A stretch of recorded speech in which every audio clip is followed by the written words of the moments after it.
Teman-teman, selamat datang di bacaan kali ini. Ini adalah video saya ingin sharing sedikit tentang retrograde dan kita baru saja melewati yang disebut dengan retrograde untuk Venus. Dan barangkali ini saatnya untuk kita melihat apa yang sudah bisa kita pelajari sepanjang masa retro tersebut. Teman-teman, ini adalah ulasan astrologi, bukan untuk zodiak tertentu dan fokusnya adalah tentang retrograde. Pertama kita ingin belajar tentang Venus yang retro, apa dampaknya terhadap kita, dan saya ingin mulai memberikan informasi terkait retro yang berikutnya yang juga adalah planet personal yang langsung mengena pada kita adalah Merkurius. Dan tidak lama lagi pada bulan September kita akan kembali mengalami retrograde untuk yang Mars. Jadi pada tahun 2020 ini planet personal Venus dan Mars mengalami retrograde, dan Venus dan Mars ini akan retro lagi nanti baru pada tahun 2022. Terakhir juga ini 2018 untuk yang Mars. Dan oleh sebab itu barangkali sepanjang kita mendapatkan periode tersebut, apa yang bisa kita ambil pelajarannya. Oke, kita mulai dengan melihat apa yang sudah terjadi pada kita, dan itu juga tidak semua orang barangkali akan terpengaruh, tetapi buat teman-teman yang memang tertarik untuk belajar tentang astrologi, mudah-mudahan ini bisa menjadi satu masukan juga. Kadang-kadang pengaruhnya tidak terlalu besar, ada juga yang pengaruhnya akan menjadi sangat besar, tergantung dari kebutuhan kita untuk mendapatkan perbaikan dari situasi yang kita hadapi. Jadi sebenarnya pengaruh dari planet-planet ini, mau yang retro, mau yang aspek dan apapun, besarnya pengaruh pada kita adalah sebanyak kita membutuhkan untuk perbaikan. Jadi kalau misalnya kita sudah mengerjakan semua PR kita, jadi kalau kita katakanlah di satu kelas ada kelompok yang selalu mengerjakan PR, sehingga jika ada tugas-tugas tertentu, maka dia termasuk orang yang tidak harus menghadapi banyak masalah. Tetapi buat teman-teman kita yang kebetulan agak terbata-bata mengikuti mata kuliah atau mata pelajaran, maka dia ketika mendapatkan tugas tertentu, dia kadang-kadang mengalami periode yang lebih sukar dibandingkan teman-temannya atau membutuhkan bantuan ekstra untuk dia bisa melewati periode ini. Jadi sama juga situasinya dengan retro. Oke, kita kembali ke Venus. Itu mulai station retro itu tanggal 5 Mei. Jadi kita ingat-ingat di awal bulan Mei, ya, ini dibuat pada tanggal 16 Juni. Kita mulai tanggal 5 Mei karena apa? Awal Mei karena kita ingin melihat pengaruhnya pada kita secara pribadi, dan teman-teman yang membutuhkan akan melihatnya juga secara pribadi adalah ketika ada sesuatu yang kita rasakan, ada masalah, karena Venus bicara tentang keuangan, tentang hubungan, tentang rasa percaya diri kita, tentang bagaimana kita bisa berkreasi, mengerjakan tugas semaksimal mungkin. Jadi kira-kira areanya adalah itu, ya. Yang terpengaruh itu merasa pada awal bulan Mei itu kita merasa ada masalah, ya. Ada hal yang tidak mudah untuk segera diselesaikan, tetapi belum banyak hal yang bisa kita lakukan karena memang informasinya sangat-sangat terbatas. Pada tanggal 21 Mei atau minggu ketiga, masuk ke minggu ketiga Mei lalu, itu mulai retro. Jadi kita mulai kerasa bahwa apapun yang kita lakukan, karena ini tadi Venus bicara tentang kreasi, misalnya pekerjaan kita, atau dalam pekerjaan kita merasa tidak cukup dukungan untuk kita sehingga kita merasa bahwa performance kita, kinerja kita buruk. Barangkali sebenarnya bukan karena kinerja kita yang buruk, tetapi situasi membuat kita tidak mungkin mengerjakannya dengan baik. Ada beberapa situasi di mana orang paham bahwa ini adalah bukan masalah pribadi tetapi masalah kolektif, masalah umum, tetapi banyak juga di antara kita yang kemudian menyalahkan semua ke diri pribadi orang, ya. Jadi gara-gara kamu tidak menyelesaikan kayak gitu. Padahal sebenarnya itu adalah penumpukan dari berbagai faktor yang membuat kita memang sukar untuk menyelesaikan hal tersebut. Itu mulai dari minggu ketiga sampai dengan 17 Juni. Ya, kita akan merasakan sampai Venus mulai direct.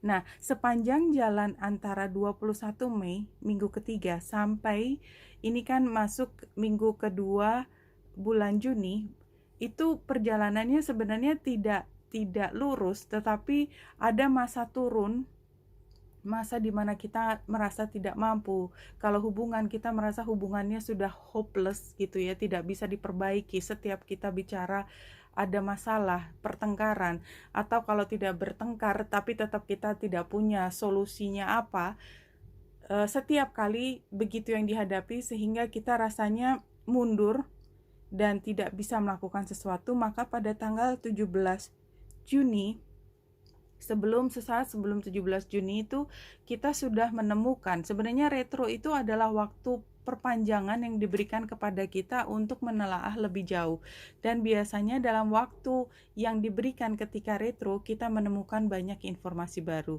Jadi memang harapannya hari ini dan besok atau dalam minggu ini kita mulai bisa menemukan, oh itu penyebab dari masalah hubungan kita, oh itu penyebab dari tidak selesainya tulisan atau kreasi kita atau musik kita, karena sebenarnya ada satu hal yang kemarin belum diselesaikan dan harus menunggu itu selesai. Saya pikir dilompat bisa, ternyata tidak bisa. Tetap itu proses yang harus kita lewati. Nah, pada 4 Juli 2020 baru Venus bisa berjalan sepenuhnya. Nah, karena sekarang kita masih di bulan Juni, 13 Juni ini Merkurius sudah mulai station retro. Cuman berbeda dengan Venus, biasanya karena Merkurius itu terjadi biasanya 1 tahun 2 kali, tetapi kalau tahun ini 3 kali. Ketiganya ada di zodiak air, dan setelah di Pisces nanti ada di Cancer, dan terakhir nanti akan ada akhir tahun Merkurius retro lagi ketika dia ada di Scorpio. Nah, kembali lagi, ketika Merkurius itu adalah planet intelektual dan dia harus retro, maka logika kita mungkin tidak terlalu banyak bisa membantu pada saat itu. Banyak hal yang membuat logika kita tidak bisa berjalan. Pertama, karena informasinya memang masih sangat subtle, tidak terlihat, atau masih tertutup oleh pemahaman yang lain, belum bisa terungkapkan. Atau mungkin juga karena emosi kita terlalu mendominasi sehingga logika yang sepertinya logika, ya nggak mungkin lah dia begitu, ya masa bodoh terlalu bodoh gitu kan, sangat merendahkan intelektual saya kalau saya mau mulai bernegosiasi lagi, misalnya kata-kata seperti itu kan. Ketika keputusan tidak itu seolah-olah karena memang dari data dari dulu memang tidak mungkin berhasil, dan itu sudah menutup semua kemungkinan kayak gitu misalnya. Jadi keputusan yang sepertinya mengandalkan informasi terakhir atau pengalaman, tetapi sebenarnya lebih didorong oleh emosi karena dia ada di Cancer. Ya, dan itu kita lihat Merkurius itu retro, sepenuhnya retro pada tanggal 23 Juni 2020, dan baru station 7 Juli, jadi bulan Juli, dan pertengahan bulan kedua dari Juli baru dia sepenuhnya direct. Jadi kita bayangkan kalau sekarang tanggal 16 Juni, maka kira-kira 1 bulan ke depan, dan kalau kita lihat juga situasinya pada bulan Juni ini masih ada Neptunus yang segera akan retro juga ya, maka memang kebingungan itu akan kita hadapi ke depan. Jadi kalau buat teman-teman ngerasa bahwa sekarang mau mengambil, ini adalah saatnya menentukan masa depan, tapi menentukan masa depan itu rasanya tidak mungkin, kira-kira hal seperti itu. Jadi kalau kita merasa frustrasi, sebenarnya di langit sudah bercerita tentang itu. Jadi kita lewati aja masa ini dengan sepenuh hati, karena apa boleh buat, ini yang harus kita lewati. energi itu akan datang kepada kita, tetapi sebagaimana tadi saya sudah sampaikan di depan, kalau kita selalu mengerjakan PR kita, maka apapun masalah yang kita hadapi, itu biasanya tidak akan seberat kalau kita belum mengerjakan PR kita. Artinya, yang menjadi tugas kita, yang masih kita bisa lakukan ketika kita menerima informasi dan menyikapinya secara positif untuk pemecahan masalah, tanpa kita berusaha denial atau resisten, biasanya akan jauh lebih mudah. So, itu sebenarnya informasinya.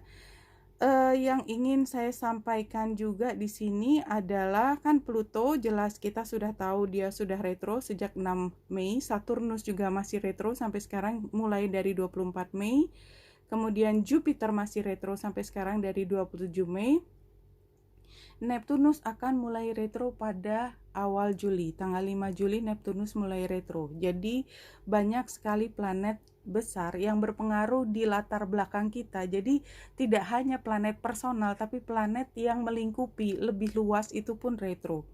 Ya, kemudian ditambah 20 Juli Chiron retro. Ya, artinya kadang-kadang kita tahu bahwa kalau kita memasuki era tersebut kita akan terlukai, but somehow kita tetap masuk ke dalam situasi tersebut tanpa kita bisa mengelak. Ya, buat beberapa orang tentu saja. Nah, Mars akan mulai retro pada tanggal 22 September. Ya, kembali lagi, teman-teman, ini adalah situasi yang memang ada di atas kita somehow, ya, di langit adanya begini, bahwa pada saat Mars retro pada tanggal 22 September itu sudah berada di 27 derajat. Jadi sebenarnya sebelum sampai retro kita punya kesempatan untuk termotivasi melakukan sesuatu. Tiba-tiba setelah kita melakukan dengan sepenuh hati, berarti sebelum bulan September kita akan mengupayakan semaksimal mungkin, tiba-tiba ada sesuatu yang harus berhenti. Karena Mars yang retro itu seperti permulaan yang salah. Jadi harus direvisi. Dia mundur untuk melakukan revisi, ternyata harus ada yang diperbaiki. Dan sampai kapan? 1 November 2020 adalah ketika kita sudah menemukan, oke, kalau begitu ini caranya, ini cara untuk menyelesaikan masalahnya. Dan sepenuhnya direct baru tanggal 28 November 2020 ketika Mars kembali di 16 derajat. Tadinya sudah sampai 27 derajat, tanggal 28 November kembali ke 16 derajat, dan dia baru keluar dari Aries masuk ke Taurus pada tanggal 7 Januari 2021. Artinya, apapun yang direncanakan mulai dari tanggal 20 sebelum 22 September, berarti awal September sudah mulai melakukan sesuatu, kemudian ternyata ada yang salah harus diperbaiki, itu baru bisa take off sepenuhnya pada tanggal 7 Januari 2021. Ini adalah kalender, mau diapakan ini tetap kalender yang ada di atas. Kita sebagai manusia hanya bisa berusaha memaksimalkan apa yang kita lakukan. Pengetahuan tentang perjalanan agenda ini, planet-planet, adalah ketika kita mengalami masalah, kita tidak frustrasi, bukan karena yakin bahwa ini bukan sesuatu yang personally kita, tetapi adalah sesuatu yang bisa kita ambil sebagai manfaat, bahwa semuanya adalah menyiapkan kita supaya lebih besar langkah kita, lebih bermakna ketika dia memang sudah waktunya untuk berjalan sepenuhnya di awal bulan Januari 2021. Oke teman-teman, ini yang ingin saya sampaikan. Wenita Indrasari sini, semoga membantu. Salam hati dan cahaya.